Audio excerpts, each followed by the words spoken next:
যেটা দেখি যে সব ধর্মগ্রন্থেই কিছু না কিছু অবিশ্বাস্য গল্প থাকে।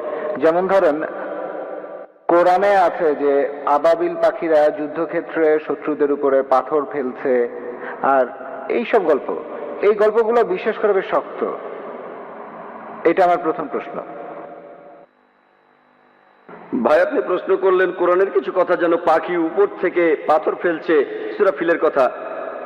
সূরা ফিলের 1 থেকে 5 নম্বর আয়াত। এরকম আরো অনেক আয়াত আছে। কোরআন বলছে শাক্কুল কামার, নবীজি মুহাম্মদ সাল্লাল্লাহু আলাইহি ওয়াসাল্লাম চাঁদকে 2 ভাগ করেছিলেন, মুসা আলাইহিস সালাম সাগরকে 2 ভাগ করেছিলেন। এগুলো কঠিন কাজ, হ্যাঁ, এগুলোকে বলে অলৌকিক। অলৌকিক কাজ হলো সেগুলো যেগুলোর কোনো ব্যাখ্যা মানুষ দিতে পারে না।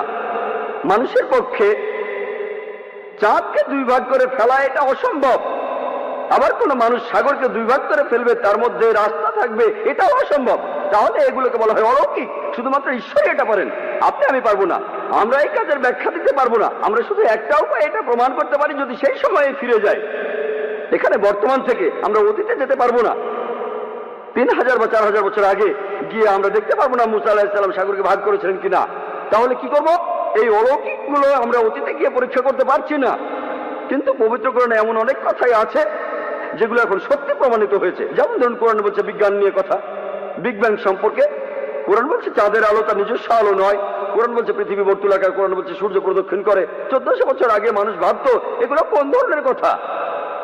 চাঁদের নিজের কোনো আলো নেই, পৃথিবী বর্তুলাকার, এগুলো কি সত্যি? এগুলো বিগ ব্যাং এর কথা? এখন বিজ্ঞান অনেক উন্নত হয়েছে, এখন আমরা জানি সবই সত্যি।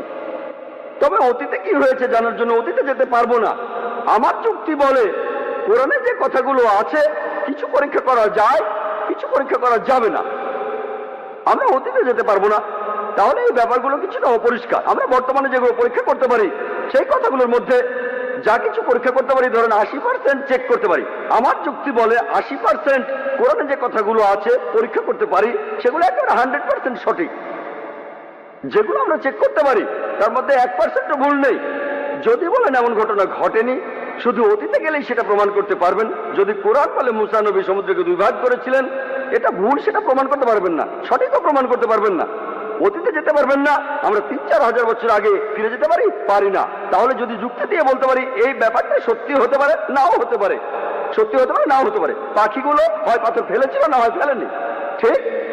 আমরা বলতে পারি ব্যাপারটা পরিষ্কার না। যদি পারমাণবিক বোমার কথা বলতেন 1000 বছর আগে, তারা কি বিশ্বাস করতো?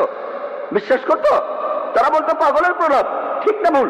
কিন্তু এখন তো আমরা বিশ্বাস করি, কারণ বিজ্ঞান উন্নত হয়েছে। এখন দেখি পারমাণবিক বোমা, আণবিক বোমা। তাহলে পাখিরা পাথর ফেলছে, এটা সমস্যা কোথায়? এটা খুব সোজা। পারমাণবিক বোমা আরো কঠিন। তাহলে বুঝতে পারছেন আমরা অতীতে যেতে পারবো না। আমার যুক্তি বলে যেগুলো আজকে পরীক্ষা করতে পারি, কোরআনের যে বিষয়গুলো ভালোভাবে দেখতে পারি, সেগুলোর মধ্যে পুরো 100% সত্যি বলে প্রমাণিত হয়েছে। 20% আমরা পরীক্ষা করতে পারবো না, কারণ অতীতে যেতে পারবো না, ভবিষ্যতে যেতে পারি না। বেহেশত আর দোজখের অস্তিত্ব বৈজ্ঞানিকভাবে প্রমাণ করতে পারবো না। হয়তো বলবেন যে ভাই জাকির, আপনি একজন ডাক্তার, কিভাবে বেহেশত দোজখ বিশ্বাস করেন? আমি বলি এটা 20% অস্বচ্ছ অংশের কথা।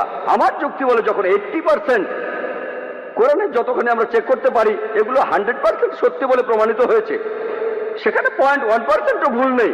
আমার যুক্তি বলে এই 20%ও ইনশাআল্লাহ আল্লাহ চাইলে সেটাও সত্যি প্রমাণিত হবে। হয়তো ভবিষ্যতে বিজ্ঞান উন্নত হবে, 20 বছর 50 বছর পরে আমরা পরকালের জীবন সম্পর্কে জানতে পারবো, আমরা বেহেশত দোজখ সম্পর্কে জানতে পারবো। আমার যুক্তি বলে এটা যুক্তিপূর্ণ বিশ্বাস যে কোরআনের 0.00001%ও ভুল প্রমাণিত হয়নি।